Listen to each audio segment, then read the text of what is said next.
Hi teachers. Have you ever sent in a job application or made contact with a recruiter and they don't get back to you and you're wondering what's going on? Well, today we're going to talk about why you should be using a professional email and how that's going to increase the chances that they do get back to you. We'll also be talking about how to set it up, and stick around to the end of the video. I'll cover some do's and don'ts of using a professional email.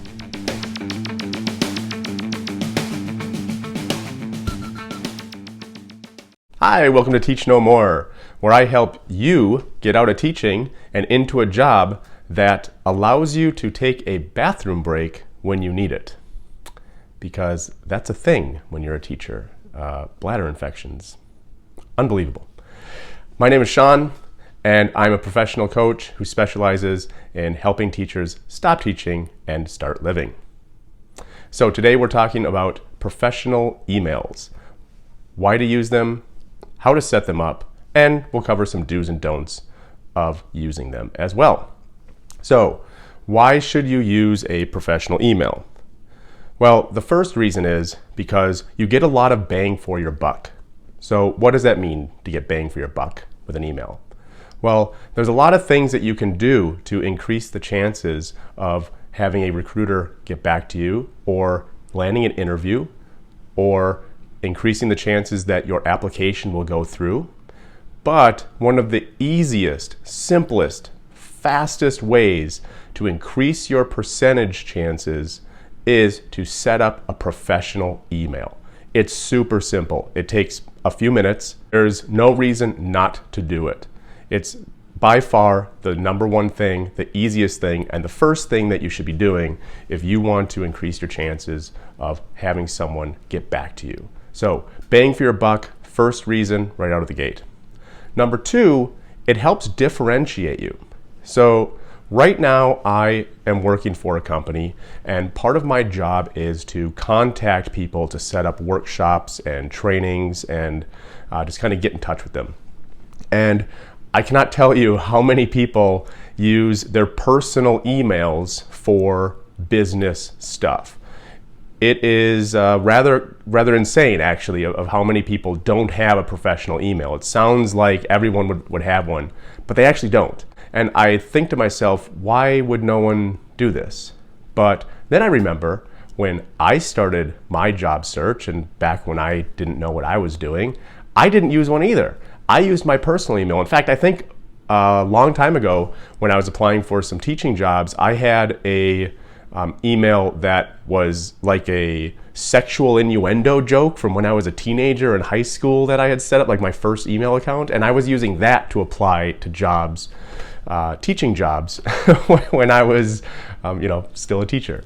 So it's kind of insane how people will not do this and what emails they actually will use. So when you set up a business email, you actually differentiate yourself from the pack, and you immediately establish that you are a serious person, you are a business person, you're a professional, and to a recruiter, that can be music to their ears. Remember, recruiters are dealing with thousands of people.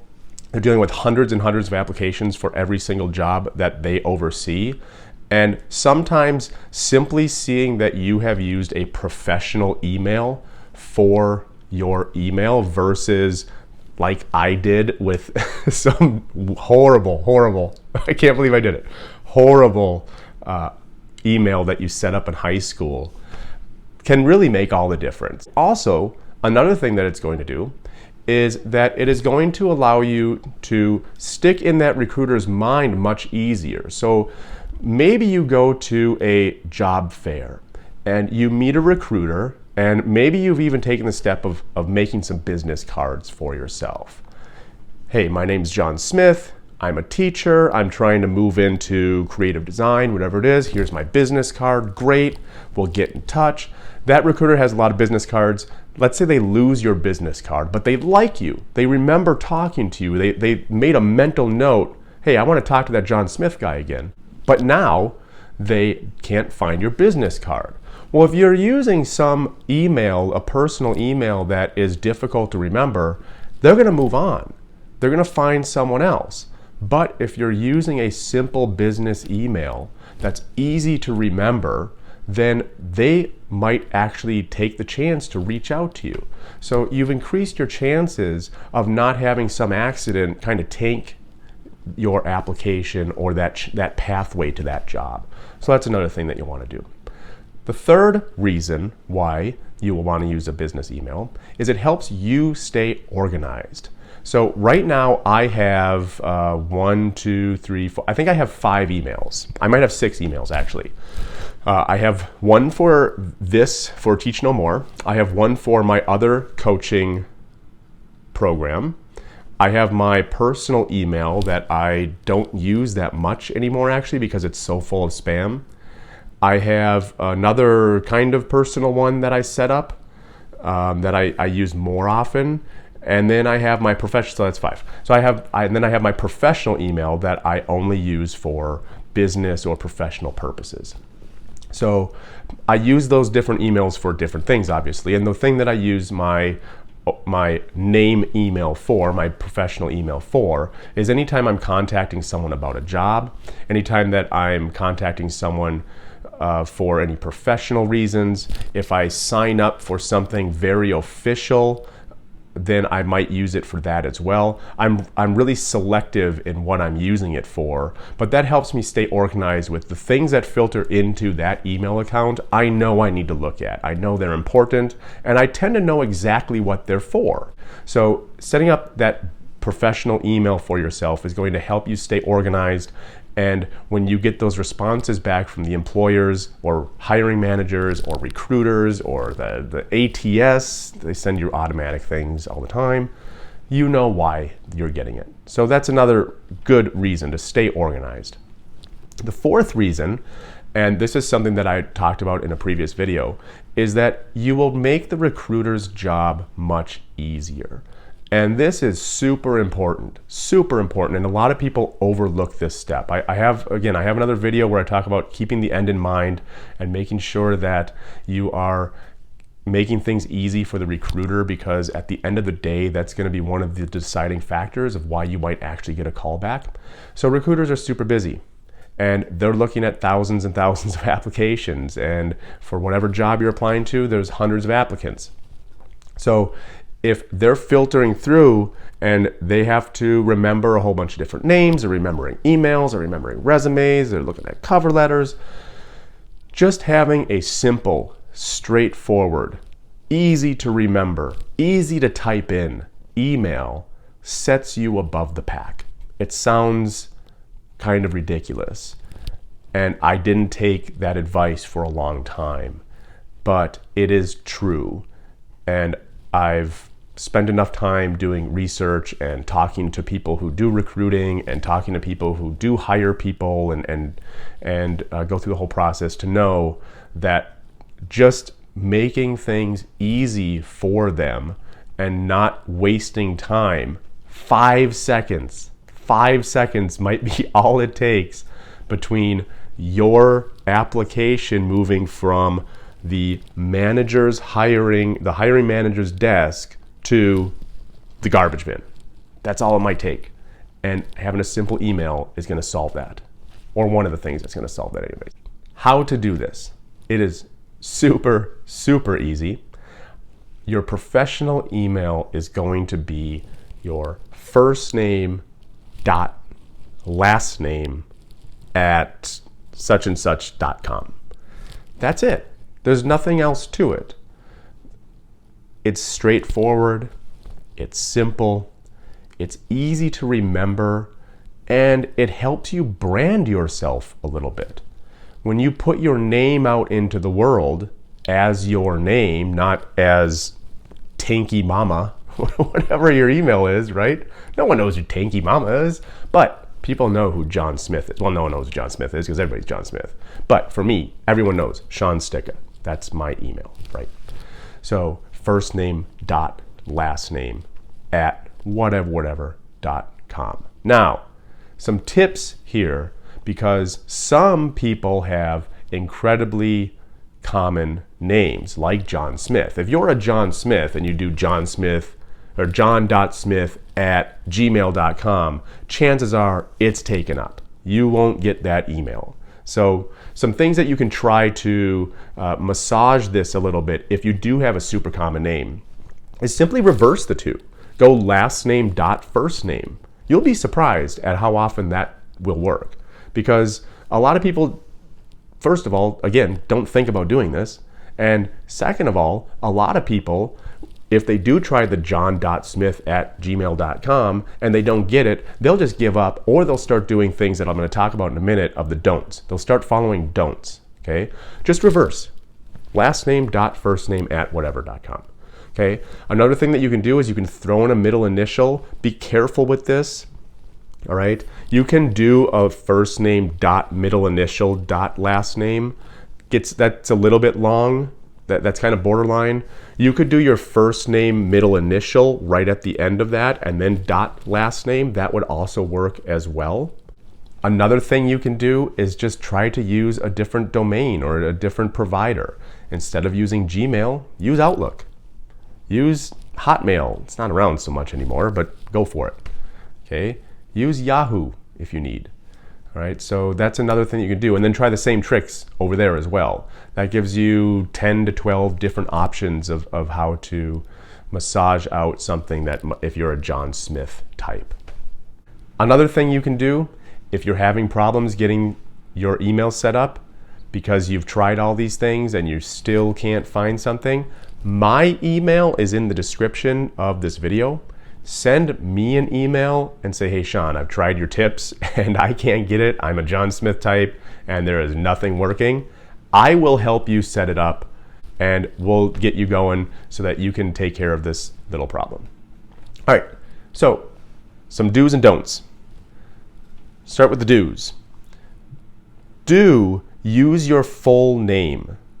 Don't use your first letter, last name. I know when you are a teacher, for example, my email was always ssticka at whatever school I was at or whatever that was. Don't follow that precedent. The reason it works in education is because you typically walk around and you are Mr. or Mrs. Smith or Mr. Adelbacher or Miss Janeway or whatever you are, right? That's how people refer to you as. So your first name's not so important. Now, if you want a recruiter to refer to you as Mr. Smith all the time, that's fine. Do it that way. But I don't think that's really the thing that most people are going for. And it sets a tone of not being very personal, which is going to be a big problem in the interview. By the way, if you want to know how to ace your interviews and how to set up the interviews in a more personal way instead of being interrogated with them, look at my guide. I'll put the link in the description. I have an entire section in there about how to ace interviews in a completely different way than most people talk about and how to make it a personal conversation rather than interrogation. Make sure that you're using one of the big name providers, Gmail, Outlook. Make sure that you're using those because those are the providers that are on the forefront of recruiters' mind. It might cost you that 5 seconds from the manager's desk into the garbage bin. Also, make sure, this is another do, make sure that you are using your email for professional purposes. When you set up a new email account, it is really exciting. I know it doesn't sound very exciting, but it is because you don't get any spam. You have no spam. There's no messages in your inbox, right? It's empty. It's a pristine, virgin email with no tarnishing on it. There's nothing going on. You're not getting weird, creepy emails from someone on the other side of the world. It's nice. And you start to want to use that email because you're tired of looking at your spam-filled box that you normally use. I think my personal email, the Gmail one that I don't use very often, part of the reason I don't use it very often, I think I have like 2,000 or 3,000 unopened emails in there. And that doesn't even begin to count how many spam emails I have in the folder and in the junk and deleted. It's a mess. It is an absolute mess.